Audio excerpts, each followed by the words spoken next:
মাদ্রাসা যাওয়ার নাম করে বাড়ি থেকে বেরিয়ে গত 7 দিন ধরে রহস্যজনকভাবে নিখোঁজ 11 বছরের এক বালক।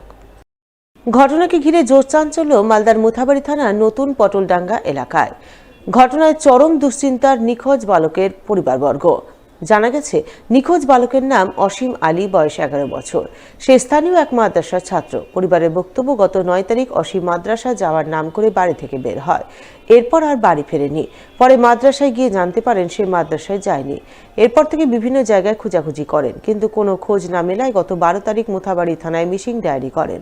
কিন্তু এখনো পর্যন্ত পুলিশ তার কোনো হদিশ পায়নি।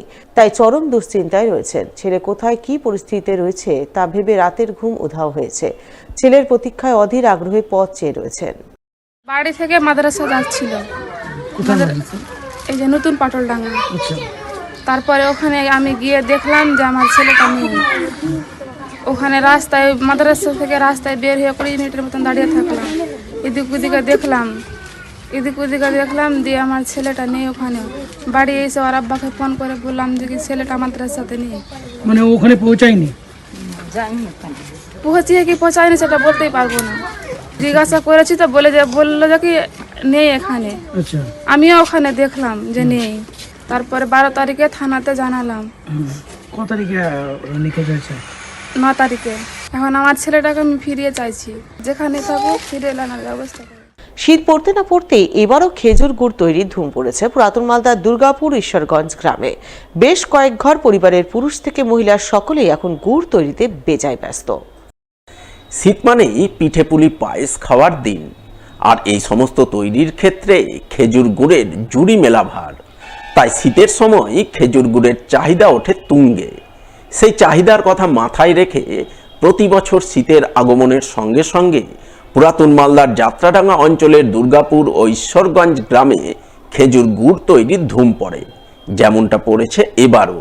গত সপ্তাহ দুয়েক ধরেই ওই দুই গ্রামের প্রায় 18 ঘর পরিবারের পুরুষ মহিলা সকলে মিলে গুড় তৈরিতেই ব্যস্ত হয়ে রয়েছেন। গ্রামের পুরুষরা অর্থাৎ শিউলিরা ভোর থাকতেই ঘুম থেকে উঠে বেরিয়ে পড়ছেন খেজুর রস সংগ্রহ করতে। তরতরিয়ে উঠে পড়ছেন লম্বা লম্বা খেজুর গাছে। গাছের মাথায় লাগানো হাঁড়ি ভর্তি রস সংগ্রহ করে নিয়ে আসছেন বাড়ি। এরপর সেই রস ঘন্টার পর ঘন্টা আগুনে জাল দিয়ে গুড় তৈরি করছেন তারা। এই গুড় তৈরিতে পুরুষদের সঙ্গে কাঁধে কাঁধ মিলিয়ে কাজ করছেন বাড়ির মহিলারাও। এটা আমরা খেজুরের গুড় তৈরি করছি। গুড় তো অনেক দিন থেকে তৈরি হয় এখানে এই এলাকায়। আচ্ছা, তবে আমি 4 বছর ধরে তৈরি করছি। আমরা ওই গাছটা আমরা শুকাই, গাছটা শুকিয়ে 4 দিন 5 দিন শুকাই। গাছ শুকালে তারপর আমরা কাটি, মানে গাছটাকে দিয়ে অস্ত্র দিয়ে কাটতে হয়, মানে নিয়ম মতো কাটতে হয়। তারপরে যে রসটা পড়ে, এই রসটা দিয়ে আমরা ওই অরিজিনাল গুঁড়ো তৈরি করি, যেটা ওই বাজারে 350 টাকা দাম। 1 কেজি খেজুর গুড়ের বড় হাঁড়ি আছে, সেই 1 হাঁড়ি রস, পুরো 1 হাঁড়ি রস লাগে। এই গুড় আমাদের এখানে এসে টাউন থেকে এসে যারা মানে ভালো গুড় খায় তারা এসে নিয়ে যায় এবং বাইরেও চলে যায়। যারা অর্ডার করে, অর্ডার মাফিক আমরা দিয়ে দিই, তারা নিয়ে যায়। আমরা অগ্রহায়ণ মাসের 15 তারিখ থেকে শুরু হয়, আর এদিকে পৌষ মাস, মাঘ মাস। খাটনি হিসাবে না পোষালেও কী করা যাবে, করতে হবে। সরকারি সহযোগিতা তেমন কিছু না। সহযোগিতা বলতে যে মানে এককালীন যদি কিছু টাকা দিত, হয়তো সেটা হয়তো বাড়ি তৈরি করার ব্যাপারে বাড়ি তৈরি করতে পারতাম। গুড় প্রস্তুতকারীদের সঙ্গে কথা বলে জানা গেল, শীতকাল খেজুর গুড় তৈরির আদর্শ সময়। ডিসেম্বর থেকে ফেব্রুয়ারি, এই 3 মাস খেজুর গাছে প্রচুর রস হয়। শিউলিরা কঠোর পরিশ্রম করে সেই রস সংগ্রহ করে বাড়ি নিয়ে আসার পর কয়েকদিন জমিয়ে রাখেন, পরে জাল দিয়ে গুড় তৈরি করেন। তৈরি গুড় পাইকাররা এসে কিনে নিয়ে যান। এছাড়াও বাড়ি থেকে 350 টাকা কেজি দরে খাঁটি গুড় বিক্রি করেন। কম খরচে লাভ বেশ ভালোই হয়।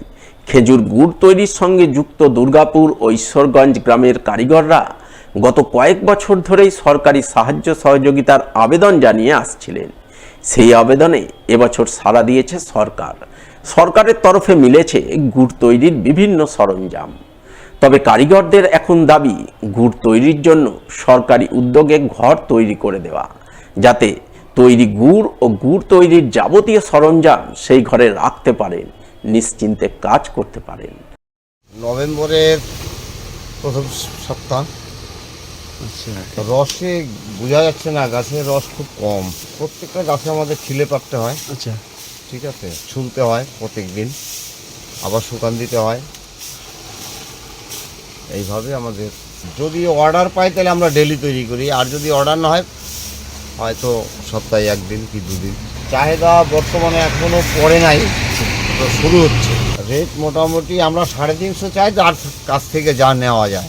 আমার মোটামুটি 50 বছরের আগে হয়ে গেল। সরকারি কিছু পেয়েছি এবার, কি পেয়েছেন? অনেকদিন পরে। আমাদের সরঞ্জাম যা লাগে, কড়াই, হাঁড়ি, আচ্ছা, তারপরে এই যে হাঁড়ি, কাফাল, এই দিয়ে মোটামুটি আমাদের 1.5 লাখ টাকা মতো আমরা একটা সমিতি করেছি, সেই সমিতিকে অনুদান করেছে। চাইছি এখন বর্তমানে আমরা একটা জিনিস চাইছি যে আমাদের প্রত্যেকের ছোটোখাটো যদি একটা ঘর দিয়ে দিত ছোট করে, তাহলে আমাদের এই রস জাল দেওয়াটা অসুবিধা হতো না। বৃষ্টি টিষ্টি হলে দৌড়াদৌড়ি, লকি টকি রাখা, গরু রাখার জায়গা নাই, এটা করলে আমাদের ভালো হয়।